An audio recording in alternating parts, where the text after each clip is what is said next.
menilai diri kita beruntung sebelum kita masuk pada kriteria yang disebutkan beruntung oleh Allah Subhanahu wa taala. Anda boleh merasa beruntung saat di dunia, tapi hukum Allah menjadikan Anda hidup bukan hanya di dunia. Firaun itu kayak orang hebat saat di dunia, tapi begitu selesai kehidupan di dunia jadi mayat mengambang yang tidak jelas, rugi. Qarun itu kayak orang hebat saat di dunia. Qarun kaya, hebat di dunia, begitu selesai kehidupan dunianya, rugi. Jadi kalau ada orang sekarang kaya pengen ikutan seperti Qarun, dia terlambat. Kalau ada orang sekarang punya kedudukan, merasa hebat, sudah keduluan. Fir'aun sudah duluan dibandingkan dengan dia, tapi rugi.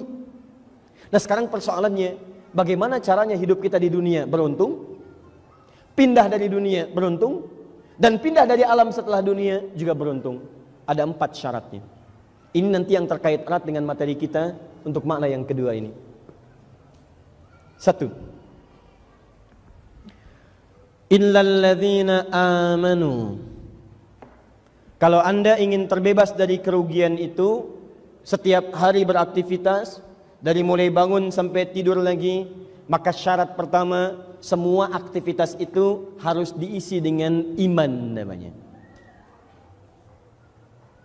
Illalladzina amanu.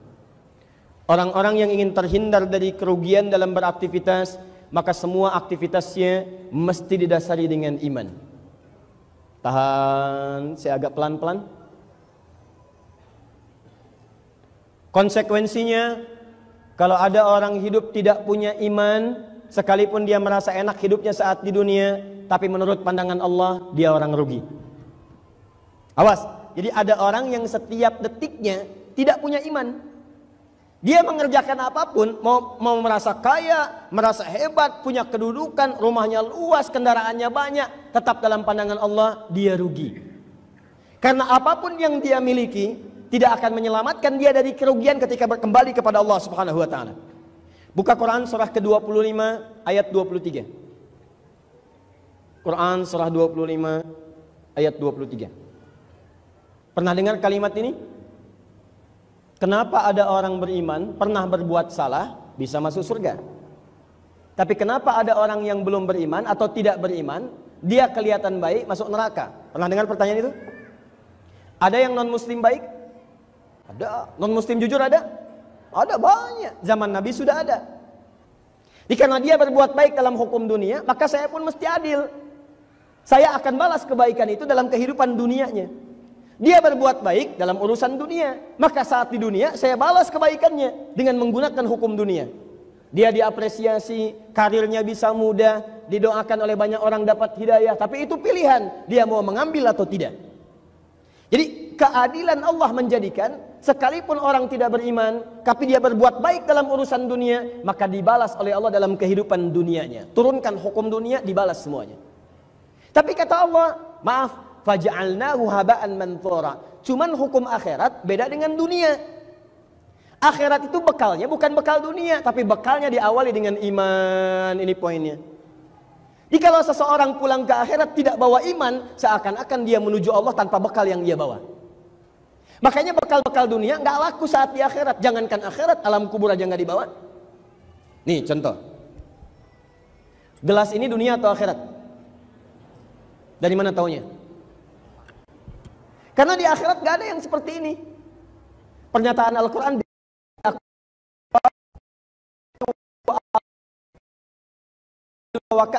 itu gelas biasa kalian minum TV di situ. Dan gelasnya gak akan begini, indah, luar biasa, mutiara, berkilauan, hebat. Gak akan seperti ini. Yang ini jangankan ke akhirat, ke alam kubur gak dibawa. Ya Allah, mohon dek ya, kalau nanti kakak meninggal, kakak pernah ikut kajian dapat hadiah gelas, tolong saat dikubur sertakan dengan gelasnya. Mustahil. Sayang, ini handphone pertama saya yang sangat halal, dari peluh keringat saya. Nanti kalau saya meninggal, tolong kuburkan dengan handphonenya. Kalau kangen, miss call aja. Mustahil. Habis. Handphone hilang, mobil tidak ikut, rumah habis, gelas sudah selesai. Jadi jangankan urusan akhirat, urusan dunia pun saat Anda tinggalkan, meninggal dunia, telah meninggal dunia, artinya meninggalkan semua yang ada di dunia dengan segala hukum-hukumnya.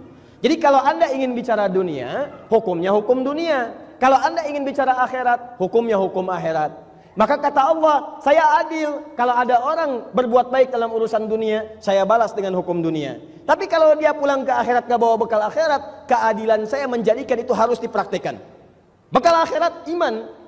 Jadi kalau orang pulang ke akhirat tanpa bawa bekal akhirat, dimasukkan ke surga juga, maka Allah tidak memiliki sifat keadilan di situ.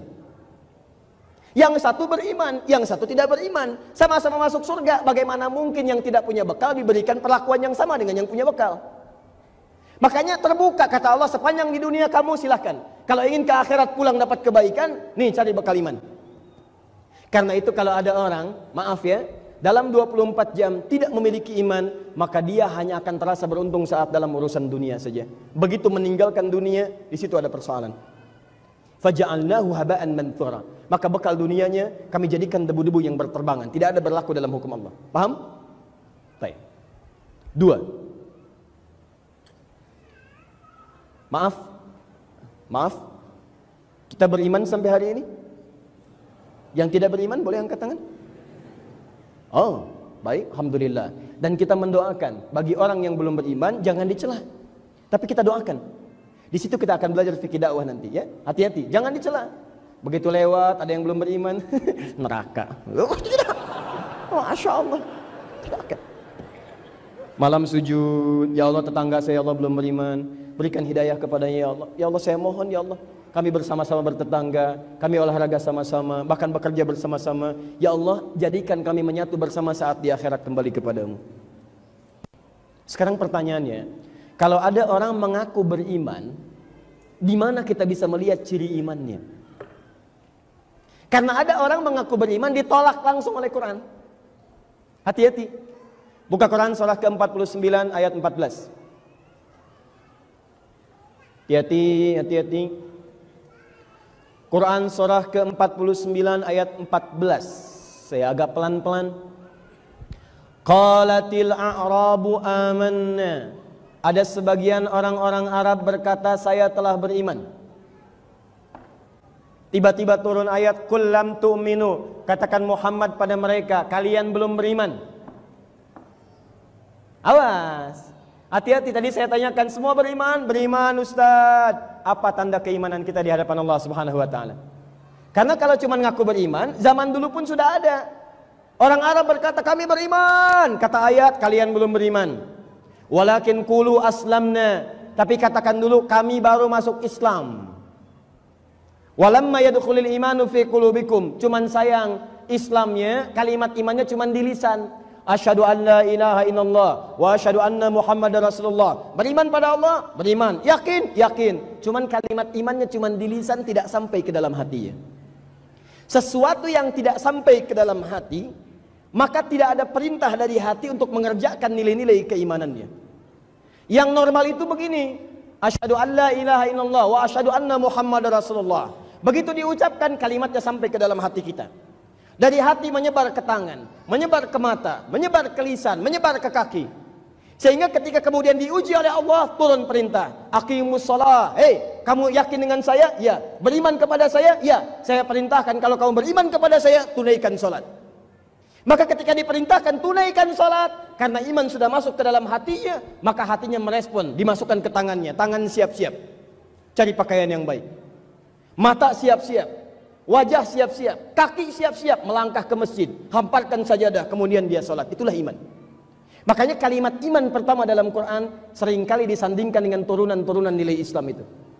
Quran surah kedua Al-Baqarah ayat ketiga. Alladzina yu'minuna bil ghaib wa yuqimunas shalah. Kalau ada orang mengaku beriman kepada Allah yang gaib, maka dia akan membuktikan imannya dengan menunaikan shalah. Wa mimma razaqnahum yunfiqun. Dia mau berinfak.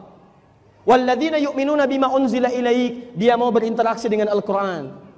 Jadi kalau ada orang mengatakan beriman kepada Allah, benar-benar beriman, maka kalimat iman itu tidak hanya sekedar di lisan, tapi akan meresap ke dalam jiwanya dan dibuktikan dengan pembuktian amal dalam kesehariannya. Karena kalimat iman tidak pernah disebutkan dalam Al-Quran kecuali bersanding dengan kalimat amal. Iman itu keyakinan. Keyakinan yang baik butuh pembuktian. Makanya kalau ibu yakin dengan seseorang, itu harus ada pembuktiannya. Kata seorang lelaki pada seorang gadis mengatakan, sayang, aku cinta kamu. Masya Allah, jangan tuliskan kalimat cinta di lisanmu. Jangan katakan cinta hanya di lisanmu, cukup tuliskan itu di buku nikah. Pembuktian. Karena setiap apa yang disampaikan dengan penuh keyakinan, dia membutuhkan pembuktian. Belum siap, sudah tahan dulu, puasa aja dulu. Jadi jomblo syariat. Jomblo dibagi 3, jomblo fisabilillah, jomblo syariah, dan jomblo sengketa.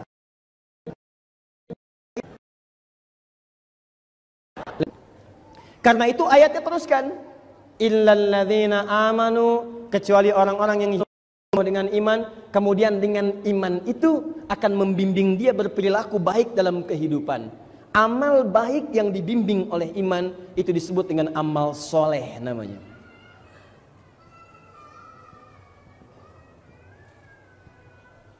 Setiap perbuatan, amal itu perbuatan. Minum perbuatan tidak? Makan perbuatan bukan? Bekerja perbuatan bukan? Perbuatan. Nah, orang-orang yang punya iman ini, maka imannya akan membimbing perbuatannya untuk menjadi soleh.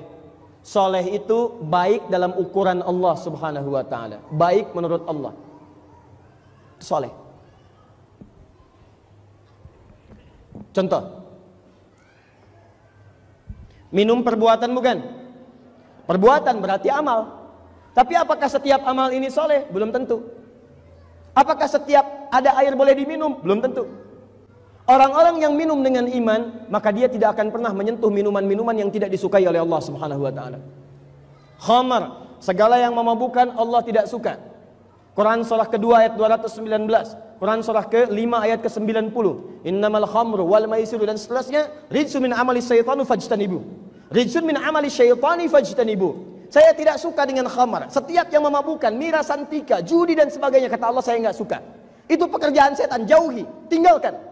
Maka kalau ada orang mengaku beriman tapi dia menyentuh minuman yang diharamkan oleh Allah subhanahu wa ta'ala, itu artinya ada yang salah dalam iman yang dia akui itu. Berubah perbuatannya dari amal soleh menjadi amal salah. Mustahil. Apa ini? Whisky.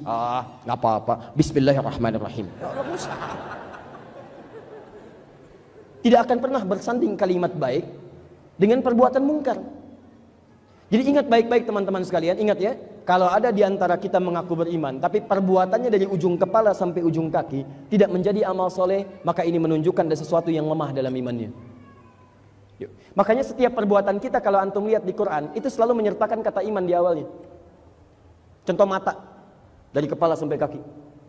Coba buka Quran surah 24, ayat 30 untuk laki-laki, ayat 31 untuk perempuan. Qul lil mu'minina, katakan pada pria-pria yang merasa punya iman, yaghuddu min absarihim, jaga pandangannya dari yang tidak disukai oleh Allah subhanahu wa ta'ala. Ghaddul basar itu memalingkan dari sesuatu yang Allah tidak sukai. Antum punya istri, yang dilihat istri orang, itu nggak disukai. Antum punya sandal, keluarnya dari masjid, yang dilihat sandal orang, tidak disukai. Orang-orang yang orang-orang yang pandangannya dijaga oleh imannya, maka dia akan palingkan dari segala hal yang tidak disukai oleh Allah subhanahu wa ta'ala. Bahkan saya sering katakan, itu lisannya ikutan, begitu salah, lisannya menyesal. Lihat, gambar-gambar yang tidak seronok, tayangan-tayangan yang tidak bagus, buka TV, begitu dibuka iklan menampakkan aurat, dia palingkan. Kalau imannya benar dia palingkan, bahkan lisannya bisa istighfar, astagfirullah, palingkan. Ini bukan pandangan saya. Dan cepat, gak ada telat. Astagfirullah. Puasa, rajin taklim, tapi seringkali gagal dalam urusan yang kedua ini. Amal keseharian kita. Buka Quran surah ke-49 ayat 11. Ya ayyuhalladzina amanu, lisan. Quran surah 49 ayat 11. Ya ayyuhalladzina amanu, orang-orang yang telah menyatakan diri beriman. Iman dulu nih. Maaf. La yaskhar qaumin qaum, ayat 11 sampai 12-nya nyambung. La yaskhar qaumin qaum, mewujudkan nilai-nilai keimanan, maka ini bisa Anda raih keduanya dengan tawassaw bil haq. Masya Allah. Ya. Antum terlambat lagi? Ya, baik. Lihat sini. Bismillah. Tawassaw bil haq. Tahan sebentar. Maaf teman-teman sekalian. Tadi kita itu hidup sendirian atau hidup banyak orang di bumi ini? Banyak. Kalau banyak disebut apa tadi namanya? Nah, kita hidup tidak sendirian, kita hidup banyak orang, kita hidup bergaul satu dengan yang lainnya. Perhatikan, karena itu saat Allah siapkan surga pun, surganya tidak cukup untuk Anda sendirian. Terlampau luas kalau surga hanya untuk Anda sendirian. Allah anugerahkan surga untuk semua orang yang ingin memasukinya. Bukankah Anda punya ayah? Bukankah Anda punya ibu? Bukankah Anda punya adik? Bukankah Anda punya anak? Bukankah Anda punya cucu? Mustahil ada anak ingin masuk ke surga tanpa membawa ayah dan ibunya. Mustahil ada orang tua masuk ke surga tanpa ingin melibatkan anak-anaknya. Mustahil ada kakek ingin ke surga tanpa membawa cucunya. Maka dari itu setiap orang yang ingin ke surga, pertama kata Quran, dia tidak boleh soleh sendirian. Karena surga Allah kemudian hadirkan tidak hanya khusus cukup untuk dirinya seorang. Ada orang-orang yang terlibat membuat dia soleh dalam kehidupannya. Anak bisa sholat karena ayah memfasilitasi, karena ada guru yang mengajar. Masa anaknya ke surga gurunya tidak diajak? Masa anaknya ke surga bapak ibunya tidak ikut? Maka jika ada orang-orang ingin menghadirkan iman dalam hidupnya, memperbanyak amal solehnya, maka rumus yang pertama, dia mesti serius kata Allah untuk bisa membangun visi, bekerja sama satu dengan yang lainnya untuk saling memberikan petunjuk bisa masuk ke dalam surga itu. Bekerja sama saling memberi petunjuk, bahasa Arabnya disebut dengan tawasaw, dari kata wasiat, memberikan pesan yang kuat. Ngajak, yuk ajak, ayo ajak, ayo ajak. Karena mustahil kalau tidak diajarkan, tidak diajak, tidak disampaikan, bagaimana kita bisa mendapatkan pengetahuan untuk beramal soleh? Apa ada anak yang baru lahir tiba-tiba tumbuh dewasa langsung sholat? Mustahil. Kalau orang tuanya tidak membimbing dia untuk sholat, mustahil dia bisa sholat. Apa ada anak tiba-tiba lahir kemudian bisa baca Quran? Mustahil. Kalau bukan dihadirkan guru yang mengajarkan dia baca Quran, tidak akan bisa dia baca Quran. Apa ada orang berangkat ke Mekah tanpa belajar manasik bisa langsung haji? Mustahil. Bahkan dia bisa kebingungan dari mana dia memulai tawaf. Dia belajar dari si fulan, dia belajar dari si fulan, dia mengajar si fulan. Maka saling belajar dan mengajar, saling menyampaikan pesan kebaikan yang kuat, itu yang disebut dengan tawasaw. Ini poinnya. Apa yang disampaikan? Apa yang kemudian kita mesti ajak? Apa yang kita ajarkan? Diikat dengan satu kalimat oleh Allah, bil haq. Apa itu al-haq? Buka Quran surah ke-2 Al-Baqarah ayat 149. Paling kanan, sebelah atas. Kalau mau dari 147, boleh. 148-nya, fastabiqul khairat. 149-nya, ditemukan kalimat ini. Teruskan. Al-haqqu min rabbika fala takunanna minal mumtarin. 147-nya. Perhatikan, al-haqqu min rabbika. Setiap yang disebut hak itu segala yang bersumber dari Allah Subhanahu wa taala. Saya ulang ya. Semua yang disebut dengan al-haq itu adalah setiap tuntunan, ajaran, kebenaran yang semua sumbernya langsung dari Allah Subhanahu wa taala. Jadi kalau Anda temukan kalimat hak dalam Al-Qur'an, itu jangan diartikan banyak hal kecuali dua saja. Pertama, kebenaran mutlak. Satu kebenaran mutlak yang tidak ada relatif di sini. Misal, maaf ya, maaf. Warna yang paling bagus apa? Biru atau merah? Yang biru angkat tangan. Yang merah? Tuh, ada yang angkat biru, ada yang merah. Itu tandanya relatif. Tidak semua bisa mengatakan biru yang paling bagus. Tidak semua mengatakan merah yang bagus, tidak. Bahkan seorang perempuan datang ke pengajian saja sudah bisa cari seragam. Datang ke suaminya, bawa dua baju, satu merah, satu hijau. Dia tanya, "Papa, yang bagus mana ya? Merah atau hijau?" Kata suaminya, "Kayaknya hijau deh, mah." "Ah, kayaknya merah deh, Pak." Tuh. Katanya nanya, tapi sudah punya jawaban. Hebat. Mending kalau dipakai, begitu datang kuning. Relatif. Di manusia itu relatif, pengen ini, kata si A ayam enak, kata si B bebek yang enak, kata si A kambing enak, kata si C maaf sapi yang enak. Tapi kalau kata Allah A, maka tidak ada pilihan yang lain. Kata Allah Tuhan yang benar Allah, maka tidak ada alternatif Tuhan yang lain. Kata Allah inna dina indallahil Islam, maka tidak ada pilihan yang lain. Kata Allah ini yang halal, yang lain haram, maka yang haram tetap haram, yang halal tetap halal. Nikah itu haram, maka sampai kapanpun zina itu buruk. Maaf, muamalah, bergaul dengan sesama. Turun ayat-ayat, kata Allah infak, wa anfiku infak. Infak pada tetangga, infak pada orang tua. Begitu diturunkan kalimatnya, itu yang disebut al-haq. Baik yang disebut akhlak. Akhlak, bersikap baik dalam ibadah ataupun muamalah. Maaf, ada orang sholat, taunya cuma sholat aja. Padahal akhlak dalam sholat pun itu ada. Turun Quran surat 7 ayat ke-31. Ya bani Adam khudhu zinatakum inda kulli masjid. Hei anak cucu Adam, kalau ada panggilan dari masjid, gunakan akhlakmu kepada Allah. Cari pakaian yang paling bagus. Anda diundang oleh manusia, maaf ada undangan, ada prasmanannya, Masya Allah. Maaf, pakaian disiapkan jauh-jauh hari. Beli sepatu baru, beli pakaian baru, bawa oleh-oleh, datang, subhanallah. Cuman datang, ngantri beberapa jam, prasmanan gak kebagian, salaman, pulang. Allah undang Anda 5 kali dalam sehari. Berjanji mengabulkan doa Anda, memberikan apa yang Anda butuhkan, mengampuni dosa Anda, memaafkan kesalahan Anda. Kenapa ketika datang pada Allah pakaian Anda seperti itu? Tidak ada bedanya ketika Anda main bola dengan ketika Anda sholat. Makanya orang-orang yang berakhlak kepada Allah dalam ibadahnya, dia akan menyiapkan pakaian yang terbaik ketika menghadap kepada Rabbnya. Satu. Muamalat juga demikian. Bagaimana Anda bicara dengan orang tua? Bagaimana orang tua ketika akan mengajak anaknya ke masjid? Bagaimana ibu ketika mengajarkan anaknya sopan santun? Bagaimana guru ketika mengajar muridnya? Semua ada tuntunan apa yang disebut dengan akhlak itu. Singkatnya, semua tuntunan kebaikan dalam kehidupan itu yang disebut dengan sumbernya al-haq. Nah kita, kalau ingin masuk surga kata Al-Quran, kalau benar-benar beriman kepada Allah, kalau benar-benar ingin mengerjakan amal soleh, maka kita diminta oleh Al-Quran langsung, ayo saling mengingatkan satu dengan yang lainnya, supaya semua bisa masuk surga. Bagaimana cara mengingatkannya? Ingatkan mereka untuk mengerjakan semua tuntunan dari 3 hal ini yang disebut dengan al-haq. Ibadahnya benar, muamalahnya benar, dan akhlaknya mulia. Kalau cuma ibadah, tapi ininya kosong, maka akan muncul persoalan.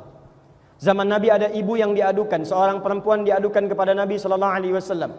Padahal dia rajin sholat, rajin puasa. Kata Nabi, hiya finnar. Kalau ibu ini tidak tobat, maka tempatnya di neraka. Kenapa dia? Karena ternyata dia hubungannya tidak baik dengan tetangganya. Sering mencela tetangganya, sering menggunjingkannya. Ternyata turun hadis Nabi, kata Nabi dia akan bangkrut. Sholatnya, dia sholatnya melahirkan pahala. Tapi dia menggunjing orang lain, maka pahala sholatnya dipindahkan kepada yang baru digunjingkannya. Ibu datang taklim ke sini, pulang taklim menggunjingkan orang. Lihat tuh ya, Jeng, pakai jilbab tapi nggak mau ngaji. Iya ya, barangkali belum jadi ahli surga ya. Iya. Oh. Itu ketika ibu bicarakan seperti itu, pahala taklim ibu pindah kepada orang tadi. Saya tidak, Ustaz, alhamdulillah. Tidak seperti ibu itu tuh yang menggunjingkan orang. Sama. Duhai teman-teman yang merindukan surga dan bercita-cita masuk ke dalamnya, berapa kali antum ikut pengajian, tapi berapa kali juga lisan antum mencela pengajian yang lainnya. Duhai teman-teman yang merindukan surga, berapa kali antum bangun tahajud di malam hari, dan selepas tahajud jemari antum mudah kemudian melecehkan orang lain, menulis status yang tidak baik, memposting gambar-gambar celaan, merasa yang paling hebat dalam kehidupan, merasa yang paling sempurna ibadahnya, menuduh orang lain dengan kalimat-kalimat yang tidak baik. Jangan-jangan surga yang tinggal sehasta itu menjadi jauh kembali karena hal-hal yang buruk dalam kehidupan kita itu.